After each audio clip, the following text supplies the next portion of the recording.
Hello and welcome to session number 4 of communication skills. In this we are going to cover how to improve your English pronunciation, why is good pronunciation so important, accent, two approaches to a typology of accents, rhythm and speech flow.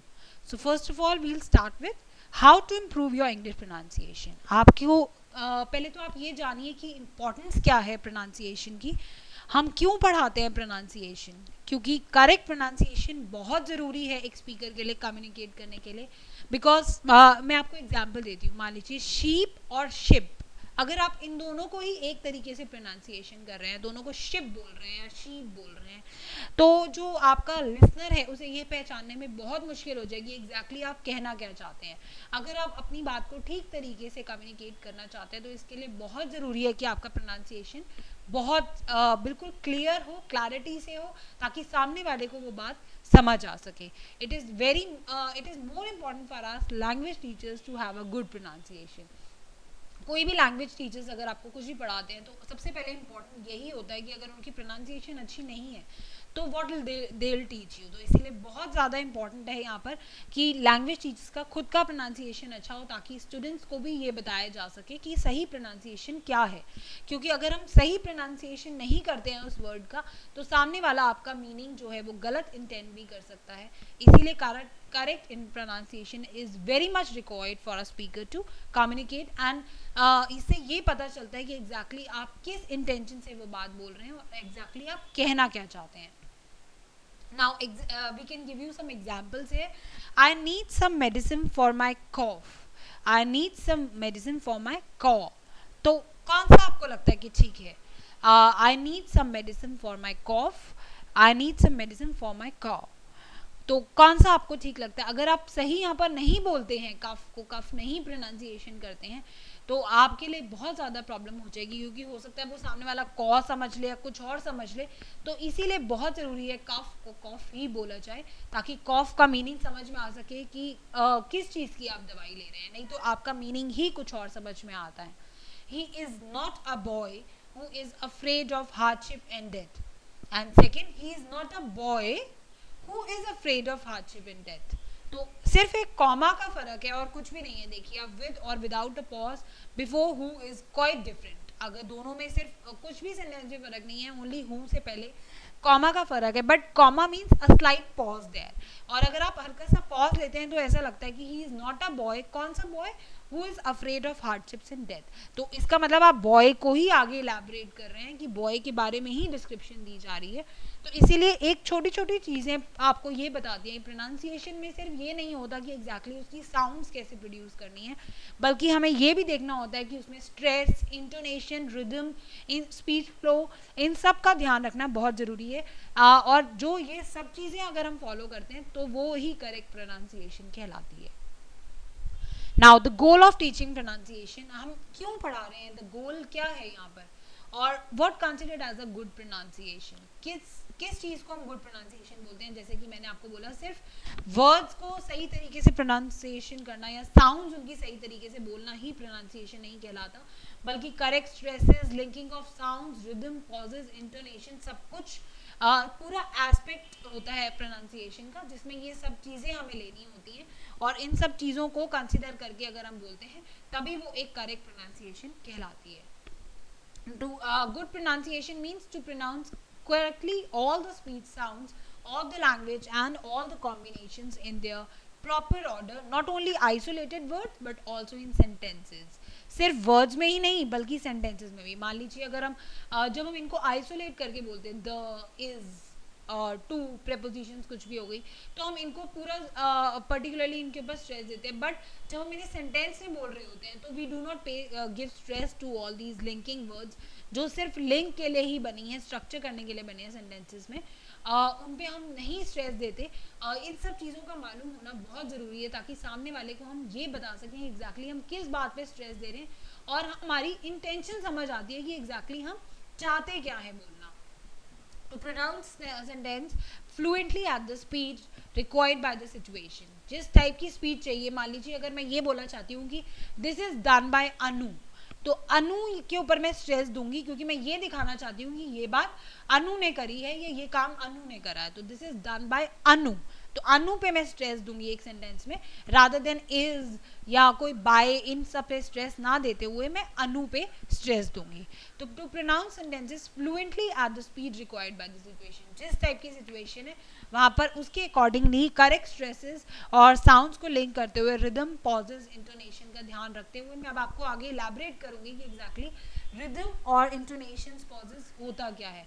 अब हम देखें अगर तो most learners of English do not have enough exposure to English to acquire native like pronunciation, क्योंकि हमारा जो actually native like जो speakers हैं इनके, जो एक्चुअली इंग्लिश के नेटिव स्पीकर्स हैं, मान लीजिए अमेरिका के या फिर ब्रिटेन के या इंग्लैंड के जो लोग हैं, उनके साथ हमारा ज़्यादा एक्सपोजर ना हो पाने की वजह से ही हमें एग्जैक्ट पता नहीं होता कि हमें कहाँ पे पॉज देना चाहिए, कहाँ पे रुकना है, हल्का सा किस फ्लो में उसे बोलना है, स्पीच का फ्लो क्या रहेगा, वर्ड में किस वर्ड पर, मान लीजिए एलिफेंट है तो एलिफेंट में एली हम जल्दी से बोलते हैं, एंड फैंट पे थोड़ा सा हल्का, ऐसा नहीं है कि बहुत लंबा लेकर जाना है, बट एलिफेंट, तो फैंट को मैं थोड़ा सा क्लियर टर्म्स में बोलूँगी।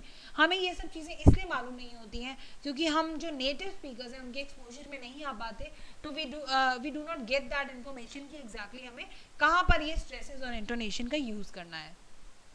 नाउ हमारा गोल क्या है टीचिंग प्रोनाउंसिएशन का, यानी कि हमारी जो प्रोनाउंसिएशन है वो कब एक करेक्ट प्रोनाउंसिएशन कहलाती है, उसमें अगर कंसिस्टेंसी हो, क्योंकि सबसे पहले हम यही देखते हैं कि अगर वो प्रोनाउंसिएशन स्मूथ है, नेचुरल तरीके से आपको प्रोनाउंसिएशन करना है, बहुत ज़्यादा एग्जैजरेट करके, बहुत स्टाइलिश वे में नहीं, it should be very smooth and natural way, do not try to copy somebody, it should be in your own natural way, ताकि सामने वाले को ये समझ आए कि आपका एग्जैक्ट वर्ड क्या है और उसी के अकॉर्डिंगली उसका मीनिंग भी ग्रैब कर सके। Intelligibility means the pronunciation should be understandable to the listeners, जो प्रोनाउंसिएशन है वो सामने वाले लिसनर को समझ आ सके कि एग्जैक्टली आप एलिफेंट है, अगर मैं इसको बहुत इस तरीके से बोलूँगी कि आपको समझ ही ना, एलिफेंट करके इस तरह से अगर मैं बोलती हूँ तो आपको समझ नहीं आएगा, तो it should be more clear elephant, so that सामने वाला उसका मीनिंग आप ग्रैब कर सके। Next is communicative efficiency. Pronunciation should help to convey the meaning that is intended by the speaker. साथ में ही ये भी मतलब समझ आना चाहिए, जैसे कि मैंने आपको बताया कि this is done by Anu, तो I am giving more stress on Anu, ये समझ में आना चाहिए कि एग्जैक्टली मेरा मतलब क्या था यहाँ बताने का, मैंने ये बात क्यों बताई, क्योंकि मैं स्ट्रेस देना चाहती थी अनु पर कि अनु ने ये काम किया है, तो प्रोनाउंसिएशन से ये भी क्लियर होना चाहिए एग्जैक्टली मेरा मीनिंग क्या था और मैं क्या कहना चाहती थी। तो ये तीनों गोल्स हमारे माइंड में रहते हैं जब हम प्रोनाउंसिएशन सीखते हैं, सिखाते हैं, ताकि ये तीनों चीज़ें हमारी जो भी स्पीकिंग है उसके अंदर एड अप हो सके। अब मैंने जैसा आपको कहा कि एस्पेक्ट्स होते हैं कुछ प्रोनाउंसिएशन के, सिर्फ एक चीज़ पे डिपेंड नहीं होता कि साउंड्स प्रोड्यूस कर दिया आपने, no that's not right. Sounds के साथ साथ आपको फोनेटिक सिंबल्स जैसे कि जीओ गो और टीओ टू होता है, टो नहीं होता, तो हमें ये सिंबल्स जो होते हैं एग्जैक्टली फोनेटिक सिंबल्स, उनको भी देखना होता है कि यहाँ पे फोनेटिक कौन सा यूज़ हो रहा है, उसके अकॉर्डिंगली ही उसकी साउंड प्रोड्यूस होती है। एंड देन स्ट्रेस कहाँ पर देना है, इंटोनेशन कहाँ पे राइज करना है, कहाँ लो लेके जाना है, रिदम कैसे फॉलो करना है, ये सब चीज़ें जानने के बाद ही, इन सब पे हमारा एस्पेक्ट्स हैं ये प्रोनाउंसिएशन के, इन सबको जानने के बाद ही हम एग्जैक्टली ये जान पाते हैं कि सही तरीके से हमने कैसे बात वो प्रोनाउंसिएशन में लानी है। What is good English pronunciation? Good English pronunciation होता क्या है? अब मान लीजिए ये कुछ सेंटेंसेज हैं आपके लिए या कुछ फ्रेजेस मैं बता सकती हूँ। अ लॉफ्टी गोल, तो मैं यहाँ पर स्ट्रेस देना चाहती हूँ लॉफ्टी पर। गोल कैसा है? लॉफ्टी गोल। तो साउंड लाइक नेटिव स्पीकर्स, क्योंकि मैं यहाँ पर किस पे स्ट्रेस दे रही हूँ? लॉफ्टी पर। तो मैं ये बताना चाहती हूँ कि वो गोल कैसा है, तभी मैं उस पर ज़्यादा स्ट्रेस दे रही हूँ। अ मॉडेस्ट रियलिस्टिक गोल, यहाँ पे मैं क्लियर अंडरस्टैंडेबल इसकी प्रोनाउंसिएशन देना चाहूँगी with appropriate intonation and stress. A modest realistic गोल, तो यू कैन अंडरस्टैंड कि गुड इंग्लिश प्रोनाउंसिएशन में हमें ये सब चीज़ें सोचकर और इसको ध्यान में रखकर ही उस चीज़ को प्रोनाउंसिएशन में लाना होता है। इंटेलिजिबिलिटी, जैसे मैंने आपको बताया कि इंटेलिजिबिलिटी मीन्स कि सामने वाला आपकी बात को समझ सके कि आप किस मीनिंग से वो बात बोल रहे हैं, वो सामने वाले जो लिसनर है आपका, उसे ये समझ आनी चाहिए कि आपका उसमें मीनिंग क्या इंटेंड कर रहे हैं आप और क्या कहना चाहते हैं। Poor unintelligible speech will make your attempts at covering conversing frustration and unpleasant both for yourself and for your listeners. अगर आप स्पीच में ठीक से नहीं दे पा रहे हैं और ऐसी स्पीच दे रहे हैं जो आपको ऐसा खुद महसूस हो रहा है कि सामने वाले को शायद मेरी बात समझ नहीं आ रही है, तो उस केसेस में आपको खुद को बहुत फ्रस्ट्रेशन होगी और बहुत अनप्लेजेंट फील होगा, साथ में आपके लिसनर को भी, क्योंकि वो भी समझ नहीं पा रहा है और आपको भी इस चीज़ का फ्रस्ट्रेशन होगा कि मैं अपनी बात सामने वाले को समझा नहीं पा रहा हूँ. Now about the accent. Accent की बात करें तो इन linguistics an accent is a manner of pronunciation, कि किस तरीके से हम उसको करते हैं, बट ये हर एक एक्चुअली नेशन में और लोकेशन में डिफरेंट रहती है और डिफरेंट इंडिविजुअल की एक्सेंट डिफरेंट रहता है. जैसे कि अगर हम हिंदी की भी बात करें तो हिंदी भी अलग अलग आप देख सकते हैं कि हमारे स्टेट्स हैं बहुत सारे जहाँ पर हर स्टेट में हिंदी बोली जाती है. हरियाणा है या दिल्ली है या आंध्र प्रदेश, हर जगह पे हिंदी बोली जा रही है, लेकिन हर तरीके की हिंदी अलग होती है, हर जगह का एक्सेंट अलग होता है. ऐसे इंग्लिश को भी देखा जाए तो इंग्लिश हर जगह पे बोली जा रही है आज. इंडिया हो गई या फिलीपींस और भी कंट्रीज़ में और अमेरिका में, इंग्लैंड में, ब्रिटेन में, सब जगह बोली जाती है, लेकिन हर जगह का प्रोनाउंसिएशन डिफरेंट रहता है. शायद आपने एक कॉमन ये सुना होगा और आप काफ़ी कंफ्यूज भी रहते होंगे कि एक्चुअली स्केड्यूल बोला जाता है या शेड्यूल बोला जाता है, बट ये डिफरेंस और किसी चीज़ का नहीं है, दोनों ही करेक्ट हैं, क्योंकि एक ब्रिटेन का है और एक अमेरिकन एक्सेंट है. तो ब्रिटिश एक्सेंट और अमेरिकन एक्सेंट में डिफरेंस की वजह से ही हम उस चीज़ को, उसी वर्ड को अलग अलग तरीके से प्रोनाउंसिएशन में लाते हैं. Now we are comparing pronunciation differences है. एक होते हैं स्ट्रक्चरलिस्ट, एक होते हैं टू अप्रोचेज हैं ये एक्चुअली एक्सेंट की, जैसे मैंने भी आपको अभी बताया स्केड्यूल और शेड्यूल वाली बात. उसी तरीके से यहाँ पे स्ट्रक्चरलिस्ट हैं और हिस्टोरिकल या फिर इनको हम जनरेटिविस्ट भी बोलते हैं. स्ट्रक्चरलिस्ट इसलिए क्योंकि ये स्ट्रक्चर पे ध्यान देते हैं, जनरेटिविस्ट इसलिए क्योंकि ये कहाँ से जनरेट हुई साउंड उस पर ध्यान देते हैं. स्ट्रक्चरलिस्ट की अगर हम बात करें तो स्ट्रक्चरलिस्ट जो हैं ओरिएंटेड टुवर्ड्स फिनोमिक सिस्टम्स इन्वॉल्व्ड, तो ये सिस्टम कैसे, स्ट्रक्चर इसका कैसे खड़ा हुआ है, ये उसके ऊपर ध्यान देते हैं.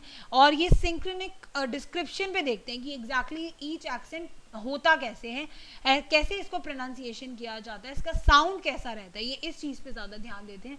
वहीं जो जनरेटिविस्ट हैं वो फोनोलॉजिकल रूल्स पे ध्यान देते हैं कि एग्जैक्टली ये वर्ड को या ये जो एक्सेंट है ये इसको मिला कैसे, हाउ दैट पर्टिकुलर वर्ड या जो भी एक साउंड है या लेटर है उसको वो एक्सेंट मिला कैसे, how each accent got that way, ये रूल्स पे ध्यान देते हैं, फोनोलॉजिकल रूल्स पे.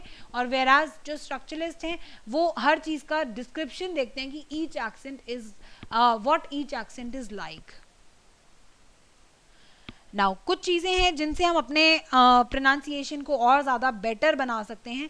वो क्या हैं? अगर हम लर्नर जो है वो नेटिव लैंग्वेज को समझ सके, तो अगर उसकी नेटिव लैंग्वेज वो है या वो नेटिव लैंग्वेज के पास उनके एक्सपोजर में आ सके तो वो चीज़ें लर्न कर सकता है. मान लीजिए अगर हम इंडियन हैं, हिंदी हमें अच्छे से आती है और कोई और आकर जो बाहर के देश के लोग हैं, फॉरेनर्स हैं, वो हमारे पास आकर रहें या हमारे देश में रहें, नेटिव लैंग्वेज के ज़्यादा करीब हो जाएंगे वो, तो वो ज़्यादा बेहतर तरीके से समझ पाएंगे. ऐसे ही हमारा इंग्लिश को लेकर है, अगर हम अमेरिका या ब्रिटेन में जाकर ये सब चीज़ें लर्न करते हैं, इंग्लैंड में जाकर, तो we can learn them better. And age के अकॉर्डिंगली भी, जैसा कि आप जानते हैं एक्सपीरियंस हमारा बढ़ता रहता है, तो we learn many things with as.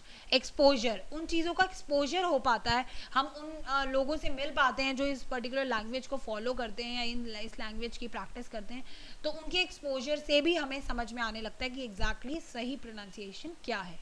और फोनेटिक एबिलिटी, अब हमें फोनेटिक्स का भी होना चाहिए नॉलेज कि एग्जैक्टली हर फोनेटिक साउंड कैसे प्रोड्यूस होती है और उनके क्या, जैसे मैंने आपको टू और गो का एग्जांपल दिया, तो दोनों में ही टी ओ और जी ओ लगता है, लेकिन प्रोनाउंसिएशन डिफरेंट है, वो फिनोम्स की वजह से है. तो वो फिनोम्स की भी हमें नॉलेज होनी चाहिए, तभी हमें सही तरीके से उसको प्रोनाउंसिएशन करना सीख पाएंगे.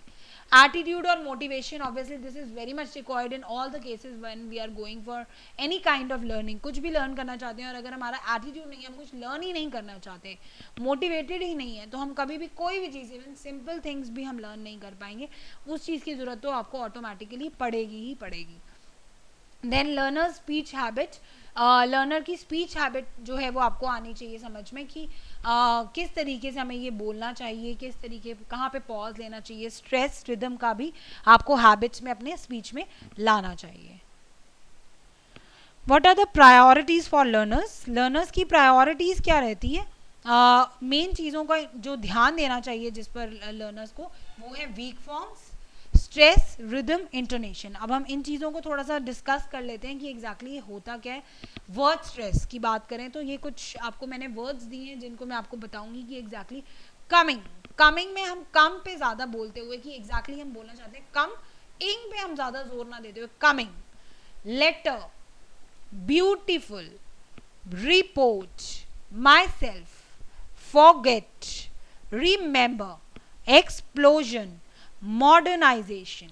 अब आप समझ पाए कि मैंने किस तरीके से मॉडर्नाइजेशन वर्ड अगर मैं लेती हूँ तो मॉ पे मैंने ज़्यादा स्ट्रेस ना देते हुए डर्नाइजेशन, मॉडर्नाइजेशन. तो नाउ यू कैन अंडरस्टैंड कि वर्ड स्ट्रेस हमें कहाँ पर देना चाहिए. सेंटेंस स्ट्रेस की बात करें तो हम हमेशा कंटेंट वर्ड्स पे ज़्यादा स्ट्रेस देते हैं. कंटेंट वर्ड्स में हमारे नाउन्स, वर्ब्स और एडजेक्टिव्स आते हैं, वेयर एज जो अनस्ट्रेस्ड वर्ड्स होते हैं उनको हम फॉर्म वर्ड्स बोलते हैं क्योंकि वो सिर्फ स्ट्रक्चर देने के लिए काम आते हैं सेंटेंस में. जैसे कि द बॉय इज प्लेइंग, तो यहाँ पे हम बॉय और प्लेइंग पे स्ट्रेस देंगे रादर देन द और इज पे, क्योंकि द और इज तो सिर्फ सेंटेंस को जोड़े रखने के लिए लगाए गए हैं, फॉर्म देने के लिए बनाए गए हैं. वहीं वो बाकी के वर्ड्स हैं बॉय और प्लेइंग, वो एक्चुअली उसे जो वर्ड्स हैं एक्चुअल जो हम बात कहना चाहते हैं हमारा मीनिंग परसीव होगा उनसे, इसीलिए हमें उन पर ज़्यादा स्ट्रेस देना चाहिए. ये कुछ एग्जाम्पल्स हैं. Janet has gone to the bakers. I saw your brother yesterday. Would you like a glass of beer? I must be going.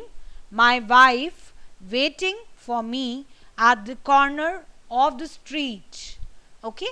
तो आपको verbs, adjectives और nouns पे ज़्यादा स्ट्रेस देते हुए उनको थोड़ा सा हल्का अपना इंटोनेशन आपको हाई लेवल पे ले जाना होता है और बाकी पे आप थोड़ा सा अपना लो रख सकते हैं as compare to these words. Rhythm, जैसे मैंने आपको बोला, स्ट्रेस जो है वो नेचुरल रिदम को एक वे देता है क्योंकि कहीं पे हम, आप देखिए मैंने अब कुछ सेंटेंसेस रीड करे, वहाँ पे हम कहीं स्ट्रेस दे रहे हैं कहीं अनस्ट्रेस, कहीं स्ट्रेस दे रहे हैं कहीं अनस्ट्रेस, तो ये रिदम हो गया जिसे हम लय बोलते हैं हिंदी में.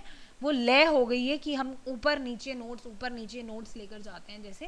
तो rhythm of spoken English is determined by the occurrence of stress syllables. जैसे जैसे हमारे स्ट्रेस सिलेबल्स आते हैं, स्ट्रेस सिलेबल्स अकर एट मोर और लेस इक्वल इंटरवल्स. जैसे आपने अभी सेंटेंस देखा तो एक स्ट्रेस एक अनस्ट्रेस, एक स्ट्रेस मोस्ट प्रोबेबली ऐसा ही होता है इंग्लिश में. Other syllables in a sentence are reduced और blended to accommodate the regular beat of stress syllables. तो in this way we can learn the rhythm कि कहाँ पे हमारी लय जाएगी, कब स्ट्रेस थोड़ा ऊंचा ले जाना है फिर थोड़ा नीचे लाना है, फिर थोड़ा ऊंचा ले जाना है फिर थोड़ा नीचे लाना है. As a general rule English tries to avoid having stresses too close together. बहुत बार ऐसा होता है कि हम एक ही बहुत सारे स्ट्रेस सिलेबल्स इकट्ठे नहीं आते, बहुत सारे अनस्ट्रेस सिलेबल्स इकट्ठे नहीं आते, ये हमेशा ऑल्टरनेट में ही मोस्ट प्रॉब्ली चलते हैं, इक्वल इंटरवल्स पे ही ये अकर करते हैं. स्ट्रेस पैटर्न्स की आप देख सकते हैं, जो बिग बॉक्सेस हैं वो स्ट्रेस पैटर्न्स दिखा रहे हैं और जो स्मॉल बॉक्सेस हैं वो अनस्ट्रेस दिखा रहे हैं. तो आप इनको प्रैक्टिस कर सकते हैं ताकि आपको हेल्प मिले कि आपको एग्जैक्टली स्ट्रेस कहाँ देना है. जैसे sing a song, I would love to, we have heard of it, I want to know, she asked me to go, I think it will be fine. तो आप समझ पाए. तो इस तरीके से वो रेगुलर इंटरवल्स में आते रहते हैं और इसी को हम स्ट्रेस पैटर्न्स बोलते हैं और इस तरीके से हमारी लय बनती है, that's rhythm. Go home, going back home, going straight back home. तो आप देखा गो और होम ही हमारे मेन वर्ड्स हैं, बाकी कोई भी वर्ड्स अगर बीच में आते हैं तो हम उन पर कम स्ट्रेस देते हुए, क्योंकि हम यही बोलना चाहते थे कि घर जाओ. तो गो और होम हमारे मेन वर्ड्स हैं जिन पे हमें स्ट्रेस देना है, बाकी जो भी वर्ड्स रहेंगे वो unstress.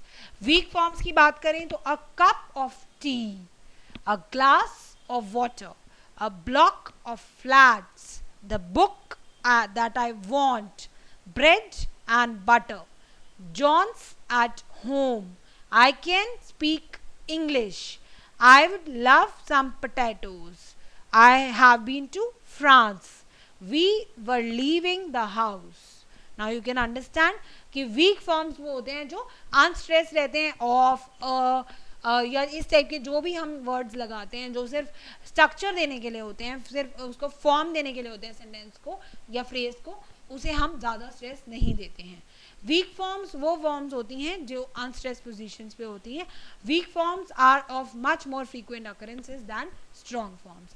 Average learners uses far too many strong forms. It is impossible to speak English fluently unless the phenomena of weak forms is properly understood. जब तक कि आपको ये फिनोमिना नहीं पता होगा कि वीक फॉर्म्स हमें कहाँ पे स्टॉप करना है, कहाँ पे धीरे बोलना है, कहाँ पे हमें स्ट्रेस देकर बोलना है, वो तब तक आप करेक्ट प्रोनाउंसिएशन नहीं सीख पाएंगे. इंटोनेशन की अगर हम बात कर रहे हैं तो इंटोनेशन जो होता है it indicates grammatical meaning in much the way as pronunciation does in written language. जैसे कि पंचुएशन काम करती है वैसे ही ये इंटोनेशन भी यहाँ पे काम करती है. जैसे मान लीजिए पंचुएशन कॉमा है तो पॉज देना है, इसी तरीके से इंटोनेशन भी वही काम करती है. हम ओरल बोलते टाइम ये इंटोनेशन का ख्याल रखते हैं. अब मान लीजिए अगर मैं क्वेश्चन फॉर्म में पूछ रही हूँ, he lives in London, where? He lives in London. Where? It can also indicate the speaker's attitude. अगर मैं वो चीज़ नॉर्मल स्टेटमेंट बोल रही हूँ, he lives in London, मतलब मैं एक नॉर्मल स्टेटमेंट दे रही हूँ. He lives in London. If I want to say कि he पे स्ट्रेस देना है, क्या वो रहता है लंदन में? He lives in London, तो मैं he पे स्ट्रेस दे रही हूँ. He lives in London, तो लंदन पे स्ट्रेस दे रही हूँ. तो जिस चीज़ पे मतलब आप कहाँ पर एग्जैक्टली आप किस चीज़ पे स्ट्रेस दे रहे हैं उस चीज़ को आप थोड़ा सा पॉज ले लेते हैं तो ये समझ आ जाता है कि एग्जैक्टली आप उस चीज़ पे क्वेश्चन करना चाहते हैं. जैसे कि he lives in London, he lives in London. तो इस तरीके से हम दोनों चीज़ों पे स्ट्रेस किस तरीके से दे पाए अब आप समझ सकते हैं. इसमें कुछ 4 बेसिक ट्यून मूवमेंट्स रहती हैं. फॉल मतलब कि ऊपर से आप नोट्स लाते हुए नीचे लाते हैं. राइज नीचे से ऊपर ले जाते हैं. फॉल राइज मीन्स फॉल करते हुए ऊपर राइज लेकर जा रहे हैं. राइज फॉल, इस तरीके से आप इनकी मूवमेंट्स हम रखते हैं according to the stress and unstress syllables. जैसे कि हिज नेम इज पीटर, एक नॉर्मल है क्योंकि हम फॉल कर रहे हैं. His name is Peter. अब his name is Peter, his name is Peter, जैसे कि मुझे विश्वास ही नहीं हो रहा. And his name is Peter, तो मुझे कुछ सर्टेनिटी है जो मैं कन्वे कर रही हूँ. his name is Peter, तो rise to fall. इस तरीके से हमारे बेसिक मूवमेंट्स रहते हैं. Stress, rhythm and intonation should really be considered as a whole for they are closely connected. ये तीनों आपस में बहुत ज़्यादा कनेक्टेड हैं क्योंकि ये स्पीच फ्लो के बहुत सिंगल एस्पेक्ट्स हैं लैंग्वेज के जो एक दूसरे से जुड़े हुए हैं. स्ट्रेस अगर होगा तो उसी तरीके से रिदम फॉलो करेगा. स्ट्रेस नहीं होगा तो रिदम कैसे आएगा, और रिदम होगा तो उसी के अकॉर्डिंगली हमारे इंटोनेशंस भी काम करेंगे कि कहीं ऊंचा कहीं नीचा, राइज फॉल या फॉल राइज. एक रीजनेबल करेक्ट स्पीच फ्लो के लिए बहुत ज़रूरी है, is more important for intelligibility for then correct sounds. तो अगर आपको करेक्ट स्पीच फ्लो आता है, किस तरीके से आपको स्ट्रेस देना है, कहाँ पॉज लेना है, तो वो बहुत ज़्यादा आपको हेल्प करेगा अपनी बात को ठीक तरीके से कम्युनिकेट करने के लिए. तो ये कुछ प्रैक्टिस के लिए हैं आपके. The rain is raining all round, it falls in field and tree, it rains on the umbrellas here and on the ships at sea. तो आप इस तरीके से प्रैक्टिस कर सकते हैं. ये कुछ और भी आपके लिए प्रैक्टिस है. Bed in Summer, a poem which you can practice. Now explain 4 basic movements what impede or enhance the acquisition of a reasonable pronunciation. Thank you.